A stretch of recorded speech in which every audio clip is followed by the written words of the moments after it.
ನಮಸ್ಕಾರ ಸ್ನೇಹಿತರೆ, ನಮ್ಮ ಯೂಟ್ಯೂಬ್ ಚಾನಲ್ ವತಿಯಿಂದ ಒಂದು ಪಾಡ್ಕಾಸ್ಟ್ ಮಾಡ್ಬೇಕಂತೇಳಿ ಬಹಳ ದಿನದ ಆಸೆ ಇತ್ತು. ಆ ಒಂದು ಆಸೆಯಂತೆ ಇವತ್ತಿನ ಈ ಒಂದು ಮೊದಲನೇ ಪಾಡ್ಕಾಸ್ಟ್ ಶೋನಲ್ಲಿ ನಮ್ಮ ರಾಜ್ಯದಲ್ಲಿ ನಡೆದಿರುವಂತಹ ಬಹುದೊಡ್ಡ ವಿವಾದವಾಗಿರುವಂತಹ ವಕ್ಫ್ ವಿವಾದವನ್ನ ತಮ್ಮ ಮುಂದೆ ಸವಿಸ್ತಾರವಾಗಿ ಹೇಳಲು ನಮ್ಮೊಂದಿಗೆ ಇವತ್ತು ಜಿಶಾನ್ ಅಖಿಲ್ ಸಿದ್ದಿಕಿ ಅವರಿದ್ದಾರೆ. ಜಿಶಾನ್ ಅಖಿಲ್ ಸಿದ್ದಿಕಿ ಅವರೇ, ತಮಗೆ ನಮ್ಮ ಈ ಒಂದು ಮೊದಲನೇ ಪಾಡ್ಕಾಸ್ಟ್ ನಲ್ಲಿ ಸ್ವಾಗತವನ್ನ ಕೊಟ್ಟಿದ್ದಾರೆ. ಈ ಒಂದು ವಿವಾದದ ಸುತ್ತ ಇರುವಂತಹ ಸತ್ಯಾಂಶಗಳೇನು ಮತ್ತು ಅದರ ಸುತ್ತ ಇರುವಂತಹ ಸುಳ್ಳುಗಳೇನು ಎಂಬ ಒಂದು ಅಂಶದ ಬಗ್ಗೆ ತಾವು ನಮ್ಮ ಪ್ರೇಕ್ಷಕರಿಗೆ ಸವಿಸ್ತಾರವಾಗಿ ಇಡಬೇಕೆಂದು ತಮ್ಮಲ್ಲಿ ಒಂದು ವಿನಂತಿ ಇದೆ. ಸೊ ಇದೇ ಒಂದು ಭಾಗವಾಗಿ ಮೊದಲನೇ ಪ್ರಶ್ನೆ ಏನಪ್ಪಾ ಅಂತಂದ್ರೆ, ವಕ್ಫ್ ಎಂದರೇನು ಮತ್ತು ವಕ್ಫ್ ಪದದ ಅರ್ಥವೇನು? ನಮ್ಮ ಬಹಳಷ್ಟು ಪ್ರೇಕ್ಷಕರಿಗೆ ಅದರ ಬಗ್ಗೆ ಗೊತ್ತಿಲ್ಲ. ಸೊ ಅದನ್ನ ಒಂದು ಸರಳ ರೀತಿಯಲ್ಲಿ ನಾವು ಹೇಗೆ ಅರ್ಥ ಮಾಡಿಕೊಳ್ಳುವುದು ಅಂತ ಹೇಳಿ ಮತ್ತೆ ಮೊದಲನೇದಾಗಿ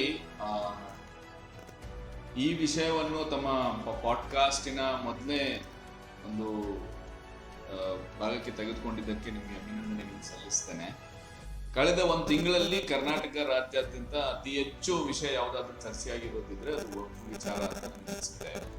ಯಾಕೆ ಅಂತ ಹೇಳಿದ್ರೆ, ಇದು ಕೇವಲ ಮಾಧ್ಯಮಗಳಲ್ಲಿ ಮಾತ್ರ ಅಲ್ಲ, ಪ್ರತಿ ಊರಲ್ಲೂ ಈ ಕುರಿತು ಹಲವಾರು ಸಭೆಗಳೆಲ್ಲ ನಡೀತಾ ಇದ್ದಾವೆ ಮತ್ತು ಇದರ ಹಿಂದೆ ಮುಂದೆ ಏನು ಚರ್ಚೆಗಳೆಲ್ಲ ನಡೀತಾ ಇದ್ದಾವೆ, ಅದು ತುಂಬಾ ಚರ್ಚೆಗಳೆಲ್ಲ ಈ ವಿಷಯದ ಬಗ್ಗೆ ಆಗ್ತಾ ಇದೆ. ನೀವು ಮೊದಲನೇದಾಗಿ ಪ್ರಶ್ನೆ ಕೇಳಿದ್ರಿ.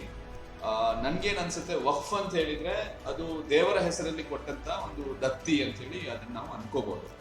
ಅದು ಯಾವ ರೀತಿಯಾಗಿ ಎಲ್ಲ ಧಾರ್ಮಿಕ ಕೇಂದ್ರಗಳಿಗೆ ದತ್ತಿಯಾಗಿ ದೇಣಿಗೆಯಾಗಿ ಯಾವ ರೀತಿಯ ಭೂಮಿಯನ್ನು ಕೊಡಲಾಗ್ತದೆ, ಅದೇ ರೀತಿ ವಕ್ಫನ ಹೆಸರಲ್ಲಿ ವಕ್ಫ್ ಸಹ ಆ ಒಂದು ದತ್ತಿ, ಮುಸ್ಲಿಮರ ದತ್ತಿ ಭೂಮಿಯನ್ನು ನಿರ್ವಹಣೆ ಮಾಡಿಕೊಳ್ಳಲಿಕ್ಕೆ ಆದಂತ ಒಂದು ಪ್ಲಾಟ್ಫಾರ್ಮ್ ಅದು. ಆ ವಕ್ಫ್ ಅಂತ ಹೇಳಿದ್ರೆ ಒಂದು ಅರಬಿ ಪದ. ಅದರ ಅರ್ಥ ಏನು ಅಂತ ಹೇಳಿದ್ರೆ ದೇವರ ಹೆಸರಲ್ಲಿ ಕೊಟ್ಟಂತ ಭೂಮಿ ಅಂತ ಹೇಳಿ. ಅದು ವಕ್ಫ್ ಅಂತ ಹೇಳಿದ್ರೆ ಒಂದು ಸಲ ದೇವರ ಹೆಸರಲ್ಲಿ ಕೊಟ್ಟಂತ ಭೂಮಿಯನ್ನು ಅದು ಸಮಾಜದ ಹಿತ ಕಾರ್ಯಗಳಿಗೆ ಬಳಸಿಕೊಳ್ಬೇಕೆ ಹೊರತಾಗಿ ಅದನ್ನು ವೈಯಕ್ತಿಕ ಲಾಭಕ್ಕಾಗಿ ಬಳಸಿಕೊಳ್ಳೋ ಹಾಗಿಲ್ಲ. ಅದು ವಕ್ಫ್ ಅಂತ ಹೇಳಿದ್ರೆ ಸಮಾಜಕ್ಕೆ ದೇವರ ಹೆಸರಲ್ಲಿ ದಾನ ಮಾಡಿದ ಹಾಗೆ ಅಂತ ಹೇಳುವಂಥದ್ದು ಆ ವಕ್ಫ್ ಅಂತ ಹೇಳಿ ನಾವು ಅನ್ಕೊಳ್ಬಹುದು. ಸೊ ಈ ದಾನ ಧರ್ಮದ ಆಚರಣೆ ಎಲ್ಲಾ ಧರ್ಮಗಳಿಗೆ ಕೂಡ ಇದೆ ಅಂತ ಹೇಳಿ ತಮ್ಮ ಅಭಿಪ್ರಾಯ? ಹೌದು. ಈಗ ಆಲ್ಮೋಸ್ಟ್ ಆಲ್ ನಾವು ನೋಡಿದ ಮಾತ್ರಕ್ಕೆ ಕೇವಲ ಒಂದು ಧರ್ಮದಲ್ಲಿ ಮಾತ್ರ ಅಲ್ಲ, ಹಿಂದೂಗಳಲ್ಲೂ, ಕ್ರಿಶ್ಚಿಯನ್ರಲ್ಲೂ, ಸಿಖ್ರಲ್ಲೂ ಅವ್ರದೇ ಆದಂತ ದತ್ತಿ ಇದೆ. ಈಗ ಯಾವ ರೀತಿಯಾಗಿ ಹಿಂದೂಗಳಿಗೆ ದತ್ತಿ ಕಾಯ್ದೆ ಇದೆ, ಅದೇ ರೀತಿಯಾಗಿ ಮುಸ್ಲಿಮರಿಗೆ ವಕ್ಫ್ ಕಾಯ್ದೆ ಇದೆ. ಸೊ ಅದರಲ್ಲಿ ಬೇರೆ ಹೆಚ್ಚು ಭಿನ್ನಾಭಿಪ್ರಾಯಗಳಿಲ್ಲ ಅಂತ ನನ್ಗೆ ಅನ್ಸುತ್ತೆ. ಈಗ ಬಹಳಷ್ಟು ನಮ್ಮ ಪ್ರೇಕ್ಷಕರಿಗೆ ಇರುವಂತಹ ಒಂದು ಪ್ರಶ್ನೆ ಏನಪ್ಪ ಅಂತಂದ್ರೆ, ವಕ್ಫ್ ಬರುವಂತಹ ಆಸ್ತಿ ಅಂತದ್ದು ಮತ್ತು ಅದು ಎಲ್ಲಿಂದ ಬರುತ್ತೆ ಅಂತ ಹೇಳಿ ಒಂದು ಪ್ರಶ್ನೆ ಎಲ್ಲರಿಗೂ ಇದೆ. ಸೊ ಅದರ ಬಗ್ಗೆ ಹೌದೌದು, ಆ ವಿಷಯದ ಬಗ್ಗೆ ಸುಮಾರು ಚರ್ಚೆಗಳೆಲ್ಲ ನಡೀತಾ ಇದ್ದಾವೆ. ಎಲ್ಲಿಂದ ಬರ್ತದೆ ಅಂತ ಹೇಳಿದ್ರೆ, ಈ ಭಾರತ ಸ್ವಾತಂತ್ರ್ಯಗೊಳ್ಳುವುದಕ್ಕಿಂತ ಮುಂಚೆ ಯಾವ ರೀತಿಯಾಗಿ ರಾಜರು, ಮಹಾರಾಜರು, ಮುಸ್ಲಿಂ ದೊರೆಗಳು, ಹಿಂದೂ ದೊರೆಗಳು ಈ ಮಸೀದಿಗಳ ನಿರ್ವಹಣೆಗೆ, ಆಶೀರ್ಖಾನೆಗಳ ನಿರ್ವಹಣೆಗೆ, ದರ್ಗಾಗಳ ನಿರ್ವಹಣೆಗೆ, ಖಬರಸ್ಥಾನ್ಗಳಿಗೆ, ಸ್ಮಶಾನಕ್ಕೆ ಏನ್ ಭೂಮಿಯನ್ನು ಕೊಡ್ತಿದ್ರು, ಆ ಭೂಮಿಯನ್ನೆಲ್ಲ ನಾವು ಆ ವಕ್ಫ್ ಆಸ್ತಿಯ ವಕ್ಫ್ ಒಂದು ಆಕ್ಟಿನ ಅಡಿಯಲ್ಲಿ 1913ರಲ್ಲಿ ಅದು ಆಕ್ಟ್ ರೆಡಿ ಆಗ್ತದೆ. 1955ರಲ್ಲಿ ಸ್ವತಂತ್ರ ನಂತರ ಆ ವಕ್ಫ್ ಆಕ್ಟ್ ಅನ್ನು ಮಾಡಲಾಗ್ತದೆ. ಆ ವಕ್ಫ್ ಆಕ್ಟ್ ಮೂಲಕ ನಿರ್ವಹಣೆಗೆ ಅದನ್ನು ತೆಗೆದುಕೊಳ್ಳಲಾಗ್ತದೆ. ಸೊ ಇದು ದೇಣಿಗೆ ರೂಪದಲ್ಲಿ ಬರ್ತದೆ. ಒಂದು ಇತಿಹಾಸದಲ್ಲಿ ರಾಜರು ದೇಣಿಗೆ ನೀಡಿರ್ತಕ್ಕಂಥ ಭೂಮಿ ಒಂದು. ಆಮೇಲೆ ಸುಮಾರು ಜನರು ಮುಸ್ಲಿಮರಲ್ಲಿ ಜಕಾತ್ ಅಂತೇಳಿ ಒಂದು ಸಿಸ್ಟಮ್ ಇದೆ. ಆ ಜಕಾತ್ ಸಿಸ್ಟಮ್ ಏನು ಅಂತ ಹೇಳಿದ್ರೆ, ತಾವು ಗಳಿಸಿರ್ತಕ್ಕಂಥ ಎಲ್ಲ ಒಂದು ವರ್ಷದ ಆದಾಯದಲ್ಲಿ 2.5% ಅಷ್ಟು ಕಡ್ಡಾಯವಾಗಿ ದಾನ ಮಾಡ್ಬೇಕು ಬಡವರಿಗೆ ಅಂತ ಹೇಳಿ. ಆ ರೀತಿಯಲ್ಲೂ ಹಲವಾರು ರೀತಿಯಲ್ಲಿ ಭೂಮಿ ದೇಣಿಗೆ ರೂಪದಲ್ಲಿ ವಕ್ಫ್ಗೆ ಬಂದಿದೆ. ಅದನ್ನು ನಿರ್ವಹಣೆ ಮಾಡ್ಲಿಕ್ಕೆ ಏನ್ ಮಾಡ್ತಾರೆ, ದೇಣಿಗೆ ಕೊಟ್ಟ ನಂತರ ಆ ಮಸೀದಿಯ ನಿರ್ವಹಣೆಗೆ ಅದು ವಕ್ಫ್ ಆಕ್ಟ್ ನಲ್ಲಿ ಆ ಭೂಮಿಯನ್ನು ಸೇರಿಸ್ತಾರೆ.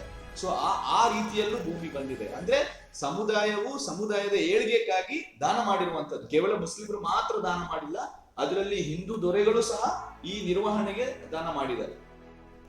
ವಕ್ಫ್ ಅಂದರೆ ದಾನ ನೀಡುವಂತಹ ಭೂಮಿ ಮತ್ತು ಅದು ಸಮುದಾಯಕ್ಕೆ ಮಾತ್ರ ಉಪಯೋಗಿಸಿಕೊಳ್ಳುವಂತೆ, ವೈಯಕ್ತಿಕವಾಗಿ ಉಪಯೋಗಿಸಿಕೊಳ್ಳುವಂಥದ್ದು. ಈಗ ರಾಜ್ಯದಲ್ಲಿ ಬಹಳಷ್ಟು ವಿವಾದ ಮಾಡಿಕೊಂಡು ರೈತರ ಆತ್ಮಹತ್ಯೆ ಆಗ್ತಾ ಇದೆ ಈ ಒಂದು ವಕ್ಫ್ ವಿವಾದದ ಪ್ರಕಾರ ಅಂತ ಹೇಳಿ ಒಬ್ರು ನಮ್ಮ ಸಂಸದರು ಕೂಡ ಇದರ ಬಗ್ಗೆ ಟ್ವೀಟ್ ಮಾಡಿದ್ರು. ಸೊ ಇದ್ರ ಬಗ್ಗೆ ತಮ್ಮ ಅಭಿಪ್ರಾಯ ಏನಿದೆ? ಹಲವಾರು ಸುಳ್ಳು ಸುದ್ದಿಗಳನ್ನು ಹರಡಿಸಲಾಯಿತು. ಇದರಲ್ಲಿ ಮಾಧ್ಯಮಗಳ ಪಾತ್ರ ಬಹಳ ಇದೆ. ವಿಶೇಷವಾಗಿ ತೇಜಸ್ವಿ ಸೂರ್ಯ ಅವರು ಒಂದು ಟ್ವೀಟ್ ಮಾಡ್ತಾರೆ. ಹೊನವಾಡದಲ್ಲಿ 1500 ಎಕರೆ ಭೂಮಿಯನ್ನು ವಕ್ಫ್ ಅಡಿಯಲ್ಲಿ ತಡೆಯಲಾಗಿದೆ ಅಂತ ಹೇಳಿ. ಆಮೇಲೆ ಸ್ವಲ್ಪ ಹೊತ್ತಾದ್ಮೇಲೆ ಅವರು ಆ ಟ್ವೀಟ್ ಅನ್ನು ಡಿಲೀಟ್ ಮಾಡಿದ್ರು. ಬಟ್ ಅದರಲ್ಲಿ ಏನಿತ್ತು ಅಂತ ಹೇಳಿದ್ರೆ, ಅವರು ಒಂದ್ಸಲ ದಾರಿ ತಪ್ಪಿಸುವ ಹಾಗೆ ರೀತಿಯಲ್ಲಿ ಹೊನವಾಡದಲ್ಲಿ ಈ ರೀತಿ ಆಗಿದೆ, ಬಿಜಾಪುರ ಜಿಲ್ಲೆ ಹೊನವಾಡದಲ್ಲಿ 15 ಎಕರೆ ಭೂಮಿಯನ್ನು ತೆಗೆದುಕೊಳ್ಳಲಾಗಿದೆ ಅಂತ. ಆಮೇಲೆ ಪೊಲೀಸರೇ ಜಿಲ್ಲಾಡಳಿತಕ್ಕೆ ಸ್ಪಷ್ಟನೆ ನೀಡಿದ್ದು ಅಲ್ಲಿ ಯಾವುದೇ ರೀತಿಯಾಗಿ ಈ ರೀತಿಯಾದಂತಹ ಸುತ್ತಲೆ ಬಂದಿರಲಿಲ್ಲ ಅಂತ ಹೇಳಿ. ಈ ಹಾವೇರಿಯಲ್ಲಿ ಒಬ್ಬ ರೈತ ಆತ್ಮಹತ್ಯೆ ಮಾಡಿಕೊಂಡಿದ್ದಾನೆ ಅಂತ ಹೇಳಿದ್ರು. ಆ ಹಾವೇರಿಯಲ್ಲಿ ಏನಾಯ್ತು ಅಂತ ಹೇಳಿದ್ರೆ, ಹಾವೇರಿಯ ಹಣರ್ಗಿ ಗ್ರಾಮದಲ್ಲಿ 2022ರಲ್ಲಿ ಒಬ್ಬ ರೈತ ಆತ್ಮಹತ್ಯೆ ಮಾಡಿಕೊಳ್ತಾನೆ. ಅವನ ಹೆಸರು ರುದ್ರಪ್ಪ ಅಂತ ಹೇಳಿ. 2022ರಲ್ಲಿ ಕರ್ನಾಟಕದಲ್ಲಿ ಯಾರ ಸರ್ಕಾರ ಇತ್ತು? ಬೊಮ್ಮಾಯಿ ಅವರ ಸರ್ಕಾರ ಇತ್ತು. ಅವರ ಟೈಮ್ ಅಲ್ಲಿ ಒಬ್ಬ ರೈತ ಆತ್ಮಹತ್ಯೆ ಮಾಡಿಕೊಳ್ತಾನೆ. ಅವನಿಗೆ ICICI ಬ್ಯಾಂಕ್ ಅಲ್ಲಿ 7 ಲಕ್ಷ ರೂಪಾಯಿ ಸಾಲ ತಗೊಂಡಿದ್ದೀನಿ, ಸಾಲ ತೀರಿಸಲಾಗಿದೆ, ಆತ್ಮಹತ್ಯೆ ಮಾಡಿಕೊಳ್ತಿದ್ದೀನಿ ಅಂತ ಹೇಳಿ ಪಾಪ ಅವನು ಡೆತ್ ನೋಟ್ ಅಲ್ಲೂ ಸಹ ಅದನ್ನು ಬರೀತಾನೆ. ಆದ್ರೆ ಆ ಡೆತ್ ನೋಟ್ ಅಲ್ಲಿ ಬರೆದ್ರೂ ಸಹ ಆ ರೈತನ ಒಂದು ರುದ್ರಪ್ಪನ ಫೋಟೋ ತಗೊಂಡು ಅದನ್ನ ಟ್ವಿಟ್ ಮಾಡಿ ಇವನು ವಕ್ಫಿನ ಒಂದು ತಗಾದೆಗೆ ಸಿಗಾಕೊಂಡು ಆತ್ಮಹತ್ಯೆ ಮಾಡಿಕೊಂಡಿದ್ದಾನೆ ಅಂತ ಹೇಳಿ ಅದನ್ನು ಸುಳ್ಳಾಗಿ ಹೇಳಿದ್ರು. ಬಹಳ ಕ್ಷುಲ್ಲಕ ಕಾರಣಗಳಿಗೆ ರೈತರನ್ನು ಬಳಸ್ಕೊಳ್ತಾ ಇದ್ದಾರೆ. ಸೊ ದಾರಿ ತಪ್ಪಿಸುವಂತ ಕೆಲಸ ಅದು.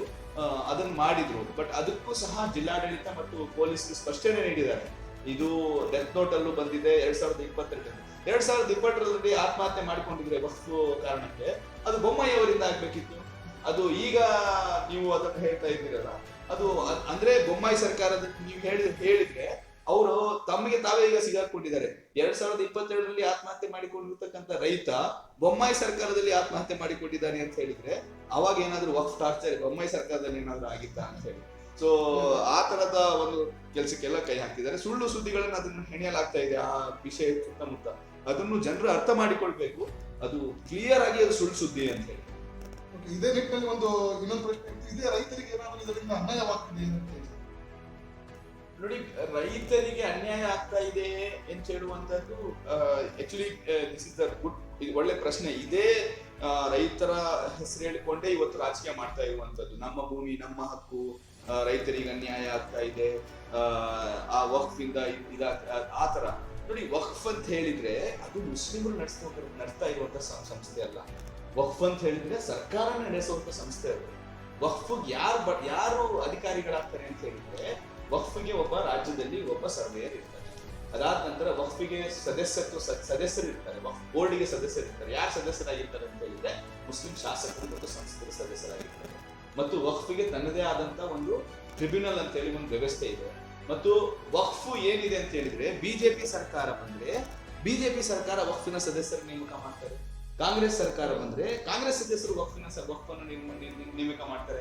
ಈಗಾಗಲೇ ಸೋಷಿಯಲ್ ಮೀಡಿಯಾದಲ್ಲಿ ಬಹಳ ವೈರಲ್ ಆಗಿದೆ ಒಂದು ವಿಡಿಯೋ. ಬೊಮ್ಮಾಯಿ ಅವರು ಮಾತಾಡ್ತಾ ಇದ್ದಾರೆ, ವಕ್ಫಿನ ಜಮೀನನ್ನು ನೀವು ಒಂದ್ ವೇಳೆ ನೀವು ರಕ್ಷಣೆ ಮಾಡಿಲ್ಲ ಅಂತ ಹೇಳಿ ದೇವರು ನಿಮ್ಮನ್ನು ಬಿಡೋದಿಲ್ಲ ಅಂತ ಹೇಳಿ ಅವರು ಮುಖ್ಯಮಂತ್ರಿ ಆದಾಗ ಹೇಳಿದ್ದಾರೆ.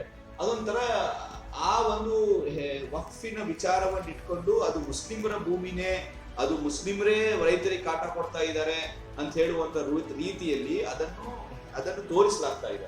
ಸೊ ಅದು ಶುದ್ಧ ಸುಳ್ಳು. ಮತ್ತು ಅದನ್ನು ದಾರಿ ತಪ್ಪಿಸಲಿಕ್ಕೆ ಇದನ್ನು ಹೇಳಲಾಗ್ತಿರುವಂತದ್ದು. ಮತ್ತು ವಕ್ಫಿನ ಆಸ್ತಿ ಎಷ್ಟಿದೆ ಅಂತ ಹೇಳಿದ್ರೆ, ಕರ್ನಾಟಕದಲ್ಲಿ ಸುಮಾರು 1,12,000 ಎಕರೆ ಭೂಮಿ ವಕ್ಫಿನ ಹೆಸರಲ್ಲಿ ಇತ್ತು. ಯಾವಾಗ? 1995ರ ಕಾಲದಲ್ಲಿ. ಅದಾದ ನಂತರ ಭೂ ಸುಧಾರಣೆ ಹಾಗೂ ಇನಾಮ್ ನಿರ್ಮೂಲನೆ ಕಾಯ್ದೆಯಡಿ 75,000 ಎಕರೆ ಭೂಮಿಯನ್ನು ಬೇರೆ ರೈತರಿಗೆ ಕೊಡಲಾಯಿತು. ಅದು ಯಾಕೆ? ಅದು ಈಗ ವಕ್ಫ್ ಅಡಿಯಲ್ಲಿ ಇಲ್ಲ. ಈಗ ಅಷ್ಟರಲ್ಲಿ 15,000 ಎಕರೆ ಭೂಮಿ ಒತ್ತುವರಿಯಾಗಿದೆ. ಈಗ ವಕ್ಫ್ ಬೋರ್ಡ್ ಹತ್ರ ಇರುವಂತ ಭೂಮಿ 20,000 ಎಕರೆ ಮಾತ್ರ. ಅದನ್ನು ಪ್ರಸ್ತುತ ಇರುವಂತದ್ದು 20,000 ಎಕರೆ ಮಾತ್ರ. ಇದಕ್ಕಿಂತ ಮುಂಚೆ ಇದ್ದದ್ದು 1,12,000 ಎಕರೆ. ಅದನ್ನು ಆ ರೀತಿ ತೋರಿಸಿ ರೈತರಿಗೆ ಇದು ಇದಾಗ್ತಾ ಇದೆ ಅಂತ ಹೇಳಿ ಅದನ್ನು ತೋರಿಸಲಾಗ್ತಾ ಇದೆ. ಅದು ಶುದ್ಧ ಸುಳ್ಳು. ಅದರಿಂದ ಕಲಂ ನಂಬರ್ 11 ಅಲ್ಲಿ ವಕ್ಫ್ ಆಸ್ತಿ ಅಂತ ಬಂದ ಮಾತ್ರಕ್ಕೆ ಅದು ವಕ್ಫ್ ಆಸ್ತಿ ಆಗಿರುವುದಿಲ್ಲ ಅಂತೇಳಿ ಕರ್ನಾಟಕ ಹೈಕೋರ್ಟ್ 2024 ಆಗಸ್ಟಲ್ಲಿ ತೀರ್ಪನ್ನು ನೀಡಿದೆ. ಸೊ ಅದನ್ನ ಅರ್ಥ ಮಾಡಿಕೊಳ್ಬೇಕು ನಾವು. ಅದನ್ನು ಸುಮ್ಮನೆ ಅದನ್ನ ಆ ರೀತಿ ತೋರಿಸಲಾಗ್ತಾ ಇದೆ ಅಷ್ಟೇ. ಈಗ ತಾವು ಒಂದು ಹೈಕೋರ್ಟ್ ನ ಒಂದು ಪ್ರಸ್ತಾಪವನ್ನು ಇಟ್ಟಿ, ಈಗ ಇನ್ನೊಂದು ವಿವಾದ ಏನಿದೆ ಅಂತಂದ್ರೆ, ಈಗ ಒಂದು ಸಾರಿ ವಕ್ಫ್ ಆಸ್ತಿ ಅಂತೇಳಿ ಡಿಕ್ಲೇರ್ ಮಾಡಿದ್ಮೇಲೆ ಅದನ್ನ ಯಾವೊಂದು ಕೋರ್ಟಿನಲ್ಲಿ ಕೂಡ ಪ್ರಶ್ನಿಸುವಂತ ಹಕ್ಕಿಲ್ಲ ಅಂತೇಳಿ ಇದೊಂದು ವಿವಾದವನ್ನು ಸೃಷ್ಟಿಸಲಾಗಿದೆ. ಸುಳ್ಳು.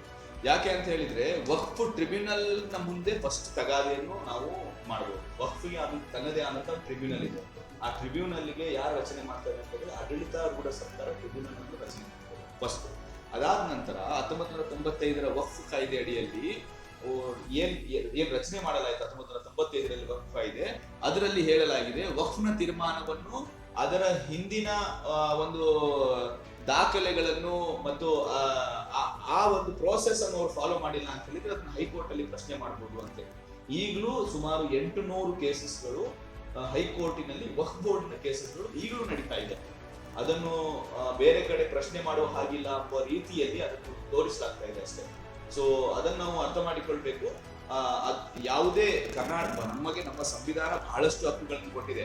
ಒಂದು ಯಾರೇ ಬಂದು ಒಂದು ರೈತನಿಗೆ ಇದು ಆಸ್ತಿ ವಕ್ಫ್ ಆಸ್ತಿ ಅಂತ ಹೇಳಿದ ಮಾತ್ರಕ್ಕೆ ಅವನ ಭೂಮಿ ಹೋಗ್ಬಿಡ್ತದೆ ಅಂತ ಹೇಳುವಂಥದ್ದು ಇದು ರೈತರಲ್ಲೇ ಬಹಳ ಒಂದು ಗೊಂದಲದ ವಾತಾವರಣ ನಿರ್ಮಾಣ ಮಾಡಿಸ್ತಾ ಇರುವಂತ ಕೆಲಸ, ಹೆದರಿಸಿದಂತ ಕೆಲಸ. ಅವರು ಪಾಪ ಎಷ್ಟೋ ಕಷ್ಟದಲ್ಲಿ ಇವತ್ತು ಉಳುಮೆ ಮಾಡಿ ಬದುಕ್ತಾ ಇರುವಾಗ ಅವರಿಗೂ ಬಹಳ ಹೆದರಿಸಿ ಈ ಕೆಲಸ ಮಾಡಿಸ್ತಾ ಇರುವಂತದ್ದು. ಸೊ ಒಂದು ಪೂರ್ತಿ ಒಂದು ರೈತಾಪಿ ವರ್ಗವನ್ನೇ ಹೆದರಿಕೆಯಲ್ಲಿಟ್ಟು ಇವತ್ತು ರಾಜಕೀಯ ಹೆಣೆಯಲಾಗ್ತಾ ಇದೆ.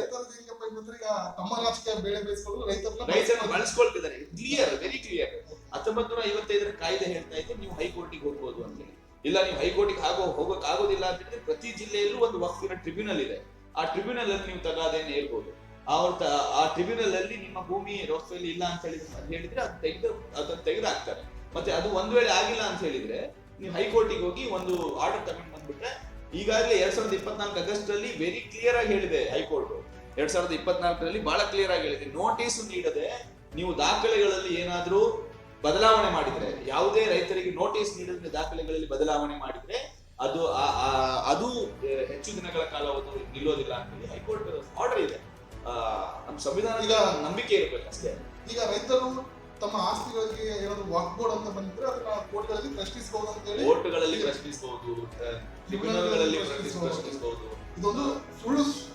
ಅದನ್ನು ಆ ರೀತಿ ಒಂದ್ಸಲ ವಕ್ಫ್ ಅಂತ ಬಂದ ತಕ್ಷಣ ಅದು ಏನ್ ಮಾಡಕ್ ಬರೋದಿಲ್ಲ ಅಂತ ಹೇಳಿ ರೈತರಿಗೆ ಹೆದರಿಕೆಯಲ್ಲಿ ರಾಜಕೀಯ ಬೇಳೆ ಬೇಯಿಸ್ಕೊಳ್ತಿದ್ದಾರೆ ಅಷ್ಟೇ ಅಂತ.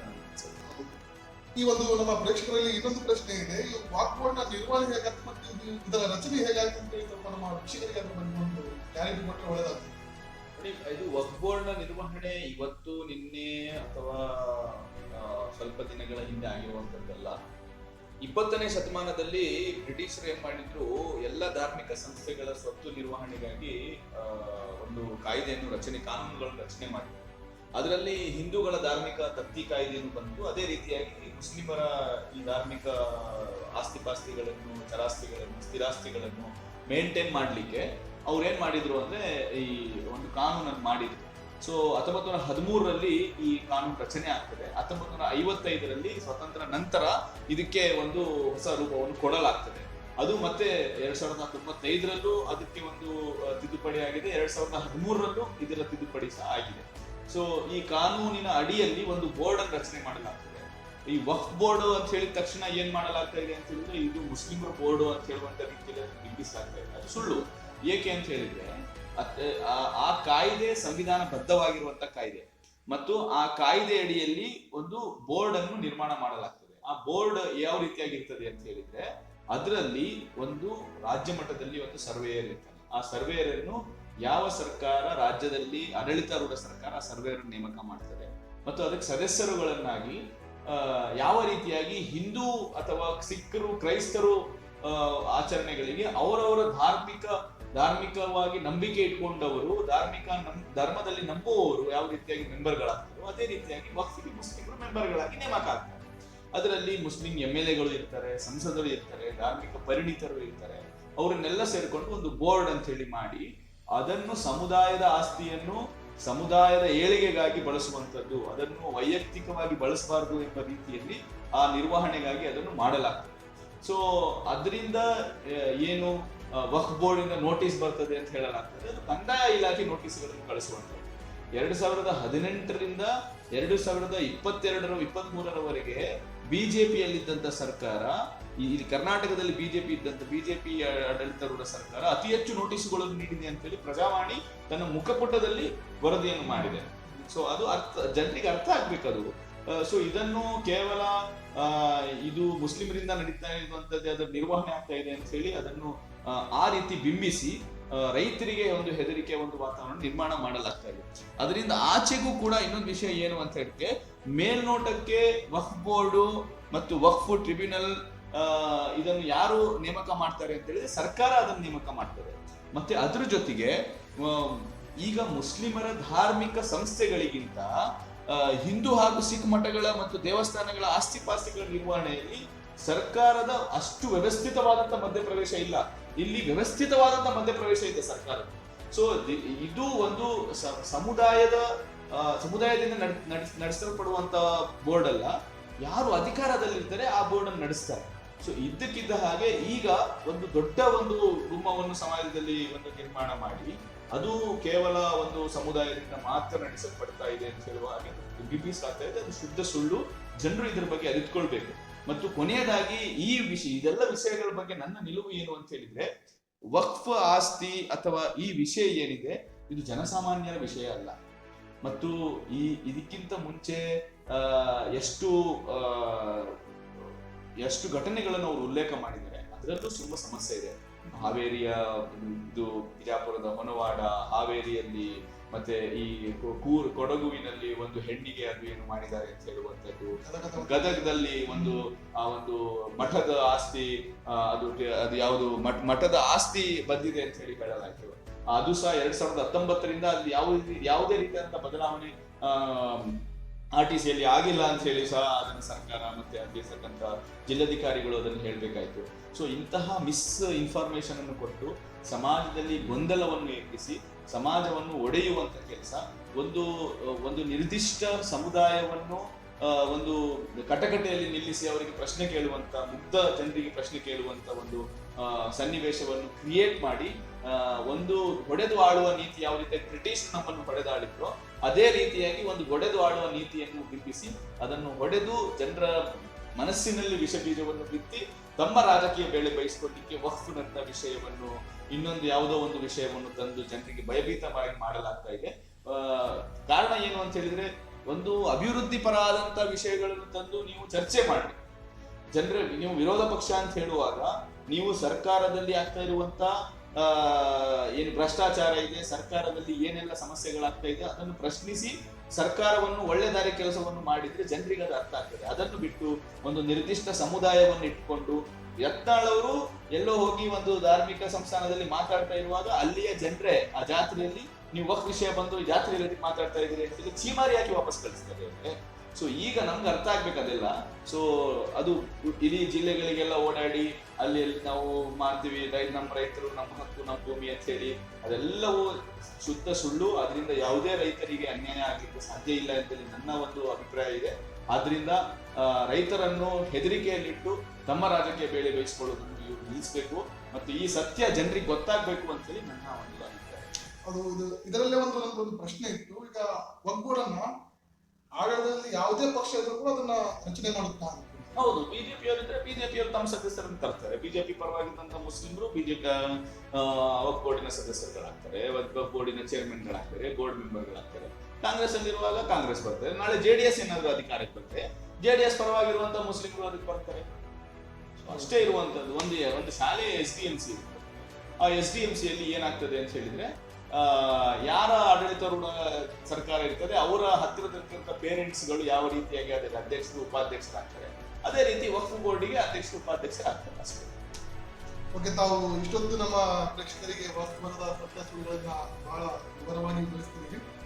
ಸೊ ತಮಗೆ ನಮ್ಮ ತಂಡ ವತಿಯಿಂದ ಧನ್ಯವಾದ ತಿಳಿಸುತ್ತಾ, ಸೊ ಪ್ರೇಕ್ಷಕರಲ್ಲಿ ಕೂಡ ಈ ಒಂದು ವಕ್ಫ್ ಬೋರ್ಡ್ನ ಸತ್ಯ ಸುಳ್ಳು ತಮಗೂ ಕೂಡ ಅರ್ಥವಾಗಿಲ್ಲ ಅಂತೇಳಿ ನಾನು ಭಾವಿಸಿಕೊಳ್ತಾ, ಇಂತಹ ವಿಚಾರಗಳನ್ನ ಮುಂಬರುವಂತಹ ದಿನಮಾನಗಳಲ್ಲಿ ಕೂಡ ನಮ್ಮ ವಿವಾದಗಳನ್ನ ನಮ್ಮ ಒಂದು ಪಾಡ್ಕಾಸ್ಟ್ ಮೂಲಕ ತಮ್ಮ ಮುಂದೆ ಇಡುವಂತಹ ಒಂದು ಪ್ರಯತ್ನವನ್ನು ಮಾಡ್ತೇವೆ.